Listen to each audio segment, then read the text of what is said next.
दोस्तों, लेबनान के बॉर्डर पर हिजबुल्लाह और इजराइल में जंग शुरू हो चुकी है। अभी 2 घंटे पहले की खबर है, हिजबुल्लाह ने बहुत सारे रॉकेट और मिसाइलें इजराइल की तरफ दागी, जिसमें इजराइल को बहुत बड़ा नुकसान हुआ है। बहुत सारे सैनिक घायल भी हुए हैं और मौत भी हुई है। हिजबुल्लाह की तरफ से कल ही इजराइल को धमकी दी गई थी कि हम जंग में पीछे नहीं हटेंगे। सीजफायर का जो प्रपोजल फ्रांस की तरफ से रखा गया था, उस प्रपोजल को भी हिजबुल्लाह ने रिजेक्ट करते हुए कहा कि जब तक गाजा में शांति नहीं होगी तब तक लेबनान के बॉर्डर पर शांति नहीं होगी। हिजबुल्लाह ने कल एक और बड़ी धमकी दी थी इजराइल को कि जिन 2 लाख यहूदियों को इजराइल ने अपने इस बॉर्डर से हटा दिया है, उनको परमानेंट कहीं पर शिफ्ट कर दें, या तो उनके लिए होटल का इंतजाम कर दें या उनके लिए कहीं पर घर बना दें, क्योंकि वो इस बॉर्डर पर अभी तो वापस नहीं आएंगे। हम इस बॉर्डर पर इतने हमले करेंगे कि जिन यहूदियों को तुमने इस बॉर्डर से हटा दिया है वो अपने घरों पर वापस नहीं आ पाएंगे। और आज हिजबुल्लाह ने बहुत सारे रॉकेट और मिसाइलें एक साथ इजराइल के कई सारे शहरों में दागी हैं। रिपोर्ट्स के मुताबिक इजराइल का जो एक शहर है सब्द, वहां पर IOF का एक एयरबेस है जिसको मैरोन एयरबेस कहा जाता है। सबसे बड़ा अटैक हिजबुल्लाह ने इसी मैरोन एयरबेस पर किया है। इजराइल के 8 सैनिक बुरी तरह से घायल हो चुके हैं, जिनको तुरंत हॉस्पिटल में शिफ्ट कराया गया है। एक IDF सोल्जर की मौत भी हो गई है। जिसकी मौत हुई है वो एक महिला सिपाही है इजराइल की। इजरायली मीडिया के मुताबिक हिजबुल्लाह ने यह जो हमला किया है वो हमला ब्राटिन शहर में हुआ है, किरियत शामोना शहर में हुआ है, मनारा और कब्जे वाले गोलान, इन सारे इलाकों में बहुत सारे रॉकेट और मिसाइलें आकर गिरी हैं। हिजबुल्लाह ने जो लेबनान के बॉर्डर से हमला किया है, जो मिसाइलें और रॉकेट छोड़े हैं, वो तकरीबन इजराइल के अंदर 25 किलोमीटर अंदर आकर गिरे हैं। आयरन डोम को भी बहुत ज्यादा मुश्किल हुई इन सारे रॉकेट और मिसाइलों को रोकने में। यह बाकायदा इजरायली मीडिया के शब्द हैं।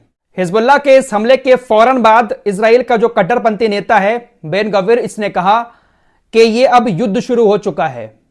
हिजबुल्लाह अब कोई इक्का दुक्का हमले नहीं कर रहा है, बल्कि जिस तरह से हिजबुल्लाह लगातार इजराइल के ऊपर हमले कर रहा है, सीधे तौर पर यह युद्ध शुरू हो चुका है। हम युद्ध में हैं। फिलहाल अब बड़ी खबर यह आ रही है कि हिजबुल्लाह के इस भारी भरकम हमले के फौरन बाद इजराइल के लड़ाकू जेट दक्षिणी लेबनान के ऊपर उड़ना शुरू हो चुके हैं। दक्षिणी लेबनान के ऊपर इजराइल के लड़ाकू जेट हमला कर रहे हैं। इजराइल के लड़ाकू जेट हिजबुल्लाह के ऊपर हमले नहीं कर रहे हैं, बल्कि लेबनान के उन जगहों पर हमले कर रहे हैं जहां पर आम लोग रहते हैं। पहले ही कह चुका है ना नेतन्याहू कि अगर हिजबुल्लाह नहीं हटता है तो हम लेबनान को भी गाजा बना देंगे। तो फिलहाल अब हिजबुल्लाह और इजराइल के बीच जंग शुरू हो चुकी है। हिजबुल्लाह ने हमला किया और अब लड़ाकू विमान इजराइल के लेबनान पर हमला कर रहे हैं। देखते हैं कि लेबनान में कितना नुकसान होता है, कितने लोगों की जान जाती है। दोस्तों, हिजबुल्लाह ने इजराइल के जिस सेव्ड शहर पर हमला किया है, उस शहर में अभी इजराइल के यहूदी रहते हैं। उस शहर को खाली नहीं कराया गया है। हिजबुल्लाह के इस हमले के बाद सेव्ड शहर की तरफ से, जो वहां का प्रशासन है, उसकी तरफ से बयान आया है कि फिलहाल अभी हम इस शहर को खाली नहीं करेंगे।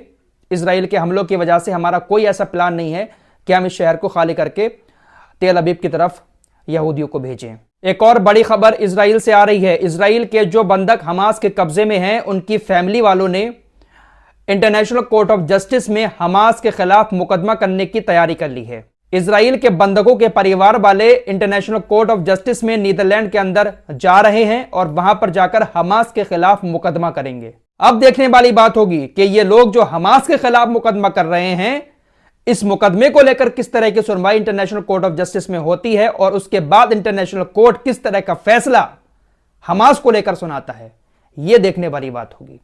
क्योंकि अभी तक जो फैसले सुनाए हैं इंटरनेशनल कोर्ट ने, उसको तो इजराइल ने माना ही नहीं है।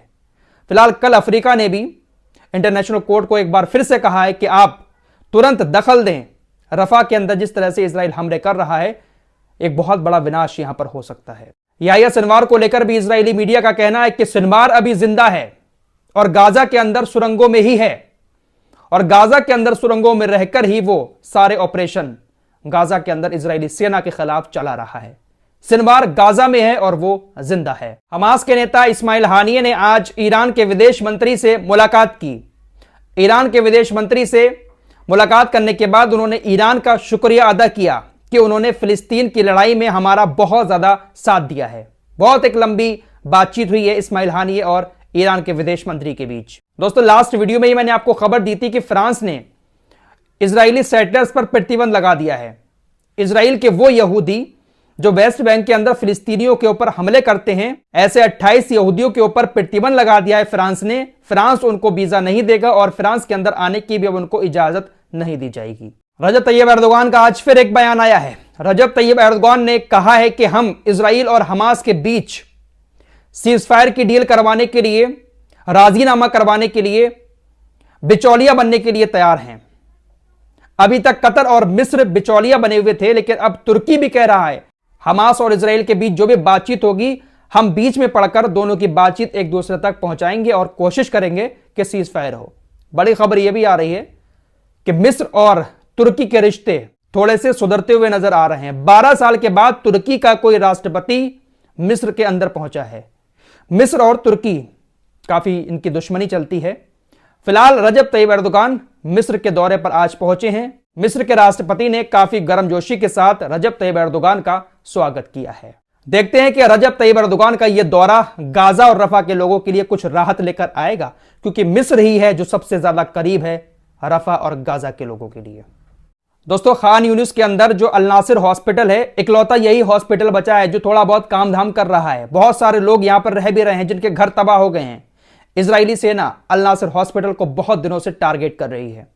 आज इजरायली सेना बुलडोजर लेकर, अपने टैंक लेकर यहां पर पहुंची और माइक में ऐलान लगाते हुए कहा, जानवरों के झुंड बाहर निकलो, जानवरों बाहर निकलो, कुत्तों बाहर निकलो।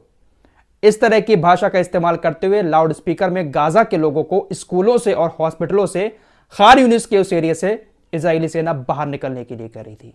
सीरिया के विदेश मंत्री का एक बार फिर से बयान आया है। सीरिया के विदेश मंत्री ने कहा कि हमने ज़ायोनी शासन के खिलाफ पहले भी कई बार युद्ध छेड़े हैं और एक बार फिर से हम युद्ध लड़ने के लिए तैयार हैं। 3-4 दिन पहले आपको बता चुका हूं यह खबर।